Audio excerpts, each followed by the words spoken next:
Apologies for my haphazard appearance. I feel like Miss Frizzle just got hit by her own magic school bus. Let's talk about some Guild Wars 2 today. Everyone, and welcome back to another video. Today we're going to be covering, reacting, and discussing the new trailer for Guild Wars 2 Icebrood Saga Champions Chapter 1. There we go. Great. Truce. There's a lot of words in this title, but I'm very excited. They've released it, and it was really wonderful because it allowed me to kind of disassociate from this electoral process in America. And we're still on the edge of our seats, and come on, Nevada. But other than that, let's get into the trailer. Okay, we are here with the trailer. We're going to watch it through first, one time. Very minimal commentary. I've already seen this, but I'll just maybe point out a couple things. And then we will talk about it. So let's go. Rated T for teen. Blood, mad, language, use of alcohol, and violence. Those notes. This cow. He's genuinely surprised about this. And when he awakens, oh, it will not be with the same grace as I. So nice seeing time again. Reading that logo. I've been tracking the quakes, needles all over the place. Way more than ordinary tectonic. Amy's back. I'm actually very excited to see her. It's been a hot minute, so I think it's appropriate. There's a watch night, a watchwork night. This was also like, what the hell? We have Bangar, and then of course Jorah, and then the Crystal Bloom and the Evan Vanguard. I have some things to say about these weapon sets, okay? Got some things. And that axe, it's good. Champions, Chapter 1, Truce. 1 bar out of the 4. I love that they're doing that. It's actually Primordus and Jormag. I wonder if they're setting up a season finale where they take out both. Or at least manage both, I don't know. Coming chapter features, more allied factions. We got some, like, screenshots, and then we have this reused asset from Draconis Mons. And you are not ready. So it does seem like we're actually getting some story along with all of this. Let us put this on a loop, and I'll turn down the volume just a little bit. This trailer was really, really good. It's wonderful to have the voice acting back. I understand that we got it in Sunqua Peak, but having it for a story trailer is optimal. Let's just kind of like go through this frame by frame. So in the same reasoning as I had a couple weeks ago, I kind of said that, like, I don't think they're going to be installing new maps into the game. I think they're going to go back and reuse a bunch of existing maps for this Tyrion assault.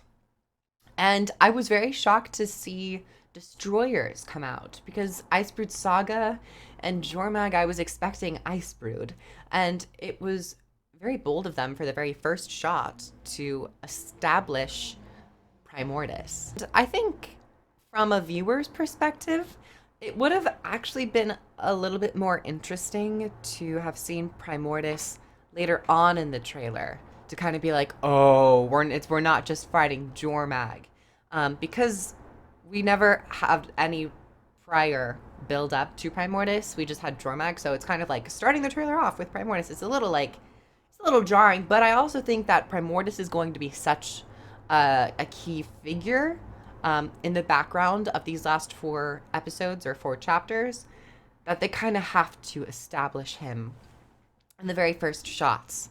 And it seems that he's woken up as well, much like Jormag. They could be going with the storyline that they were both keeping each other asleep with their magic, but if one wakes up, the other one loses its control. And let's keep going. We have Gandarian Fields. We have Brisbane Wildlands, I think. This is it. And I'm pretty sure this is Metrica Province. I was actually in Metrica Province a little while ago. We have Radasum. This is interesting.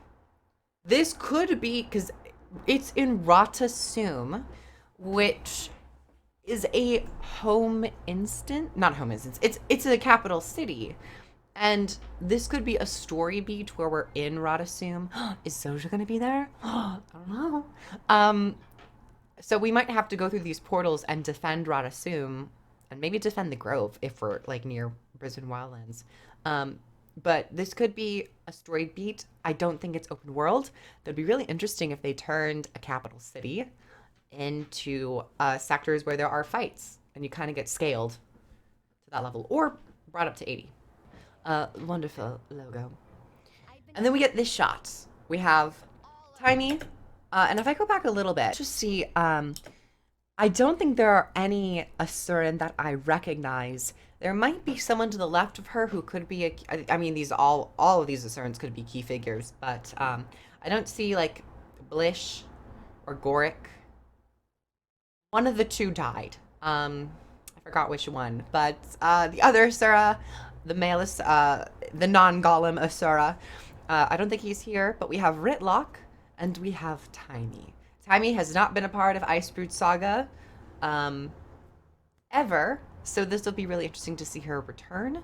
We might have had one or two hints of Tiny, but for the most part, she's been fairly absent for a long while. And you get the new Dragon Response missions, Mexico Province, and I think as a whole, this will be really interesting. And it's kind of sad with the Steam release, though, because this could have brought in so much like life to the earlier zones. And then we get Bangar Ruinbringer, who has been corrupted by Jormag, but seems to have regained some of his autonomy, probably because of Aurene. I mean, if Aurene can shackle him in that cage and then control the speaking time, Aurene probably has learned some way or used her newly found Elder Dragon powers to cleanse some of Jormag's corruption. So it seems like Bangar will... We have Bram, of course, and then we have Javi. Really interesting to see, like, fights taking place right outside of Lion's Arch. It's like, is it gonna go inside Lion's Arch? I don't think it's gonna go inside Lion's Arch, because I think they are done with rebuilding Lion's Arch over and over and over again. But Bangar is an interesting character. And then we get this, join with the allied factions. We have Crystal Bloom and Ebon Vanguard. We, of course, have this Alonian Sun Spear throwing a spear. Look at you, End of Dragons. And just some general action. It'll be nice to see how this system plays out. It's nice to see the Ebon Vanguard being a part of some story. They've been more of a tertiary group for a long while now. So it'll be nice to see them just maybe do a couple things. It's really... Okay, I just gotta say... I have to point out, it's so funny seeing NPCs in the background, like the ambient NPCs. I know this is probably, you're not supposed to look at it, but if we're gonna do this shot by shot, it is kind of an aberration and kind of weird to just see like NPCs just like T-posing in the background. They're just like, this is fine. But I feel like a lot of NPCs sometimes do that with dynamic events and stuff, but I hope that they program them to leave or run inside or something. But we have some we have some Ebon Vanguard, I can't speak, fighting, which is cool. And then we have this volcanic Stormcaller set. There are a lot of particle effects going on here, okay? And I know Guild Wars 2, for some time now, it's become this flashy spectacle, which does not help visual bloat. I think that's probably a really big problem with all the masterful back pieces and weapons and weapon sets, including this one. But there are a lot of particle effects and they're extremely exaggerated. I don't think they needed to be like this intense with the smoke effect, but because it also sometimes like hides the weapon itself. But I do like the red rendition of the Stormcaller set. I have yet to finish the fully charged Stormcaller set with the increase of lightning.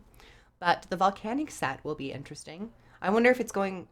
Is it going to be increased progression from the charged ones? We'll have to see. And then we have these. Dragon Slayer set. Interesting designs. They look somewhat more ornate, kind of watery. They're blue, which could be like Jormag, but it could also be like End of Dragons, Deep Sea Dragons. I'm really searching here. I'm really deep diving. Not much to say other than like a nice weapon set. It's wonderful that they're putting out like 1 or 2 weapon sets per episode. Good job, Marina. Like, good work. And then this Crystal Bloom Axe. It's interesting that they have this as like the lone feature or like showcase. But I guess it makes sense because we did get those like specific char helmets that you could go and collect. So this kind of makes sense. I wonder if there will be a slight collection with this axe or if it'll just be really rare or like a meta achievement that requires you to do a bunch of achievements to get it. I would like if it was an achievement, a collection achievement, just to give like some extra oomph to what people are doing. But it's a really nice design. I could really see this on my firebrand. And Ranger, the Frost. I wonder if this would work with any other character. Unless Elementalist gets Axe in the next Elite spec. But good design. Crystal Bloom Axe. It looks really nice. I was also wondering, I was like, is that a legendary? But I don't think they're doing legendaries, and they would have probably prefaced it as like legendary Crystal Bloom Axe. Because there's nothing stopping them from continuing doing like some legendaries. And then, of course, we have this upcoming chapters feature. I'm guessing this is literally the upcoming chapters. I just hit my pop filter. I'm guessing this is not chapter 1. This is talking about chapter 2 and chapter 3. But it's interesting that you put it in the chapter 1 trailer. I'm guessing this is kind of a taste. But wouldn't you just leave that for the other chapters? Or is this talking about like weeks into the chapter 1, but there's no apostrophe? This is what I'm saying. As an English major, I look at chapters, and if there was an apostrophe, it would show ownership of chapter 1. But there is none. So I'm a little hesitant to say that. But this still could be like further on in the chapter, weeks following the initial release, there will be more coming out, which would be kind of like the ultimate living world experience.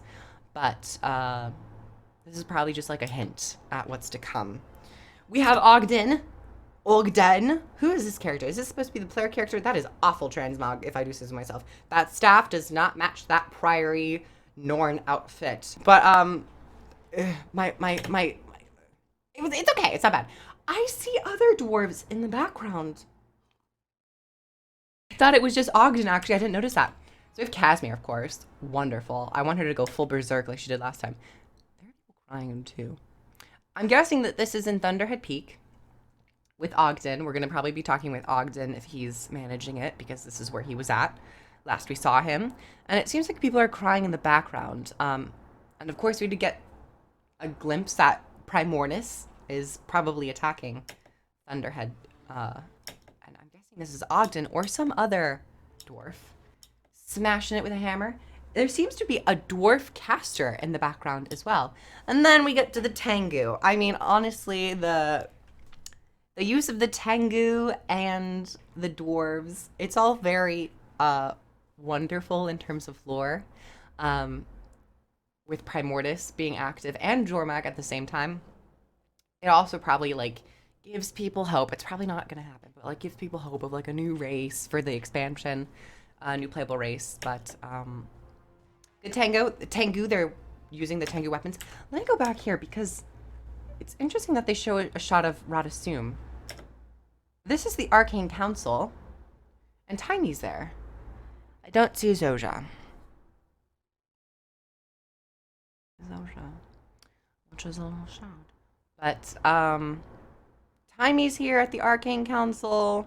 She might have gotten enough notoriety to be worthy of speaking here. We might do something with Radasum. It seems like we are going to be doing something with Radasum, and it might be under attack. But and then I want to point this out because it's also key. It's not just because the Exalted are in Thunderhead Peak, but it would be really nice if more Exalted were fighting, because then it's like kind of the Forgotten, but it's like the Tengu, the Dwarves, the Exalted, kind of like those older entities back in the past. I know the Exalted are fairly new with the jungle and stuff, but still, it's nice to see some Exalted. Ruka, Wakisa, and then this is Krisha, who is using her Weaver abilities. It seems. I don't think she was using Weaver abilities, but I'm guessing they're like putting her more into that Elementalist as she was. And then we have this very interesting creature, which is a Draconis Mons primordial boss. Very cool to see. And of course, with Primordius attacking, it's only fitting that he sends some of his biggest and baddest lobster claw enemies to come and attack us. So all really nice. And then it seems that it's a really, I mean, I gotta say, I'm gonna be very like honest. There is a lot of red going on here, and it's gonna be really hard to see the fire because Guild Wars 2's fire is so white and so bright. That it's gonna be a lot of red. Okay, so I don't know. And this spell effect, this ability that the Primordial Destroyer probably uses, that's a lot of fire effect. But we'll see how it turns out, okay? And Mortis will lay waste to this world. And you're not ready. So it does seem like Jormag. I mean, we may have to give Jormag some of their due diligence. They might actually be trying to help us in a weird way. Jormag probably has some beef with Primordis. You know, Fire and Ice. Primordis probably called them ugly, big-toothed, five-horned. I think 1, 2, vertical face, whatever. Primordis maybe also got upset because Jormag said fat nose, fat head. Primordis' head is really, really fat and long. We saw it in Draconis Mons. So they probably have some beef, you know, but Jormag and Primordis seem to be kind of, this is their building of a clash. Wonder how the next chapters are gonna come. I just want I mean, if they're already teasing the stuff in the other chapters, I hope the other chapters have definitive new features or new things going on. They'll probably carry what we see in chapter 1 through. That's why they've given it to us. But it's also kind of like, if you're already talking about the next chapters, just give us the entire trailer pack. I don't know. But that was Guild Wars 2, Iceberg Saga of Champions, Chapter 1 Truce trailer. That was my trailer analysis, and I'm very excited. It launches in 2 weeks. I love that we're not doing new maps. I love that they're reutilizing what seems to be multiple maps to kind of keep players moving around. I hope it just continues to escalate for Chapter 3 and Chapter 4. But thank you everyone so much for watching. Like the video if you liked it. If you want to become a Patreon, help support the channel so I can keep making videos at a faster rate. That would be wonderful and very much appreciated. Thank you to my existing patrons. You guys are awesome. Any patrons, request your videos, talk to me about playtime. We will get it sorted out. And subscribe for more videos. Comment down below your thoughts, and you guys know what to do. I'll see you guys later. Bye.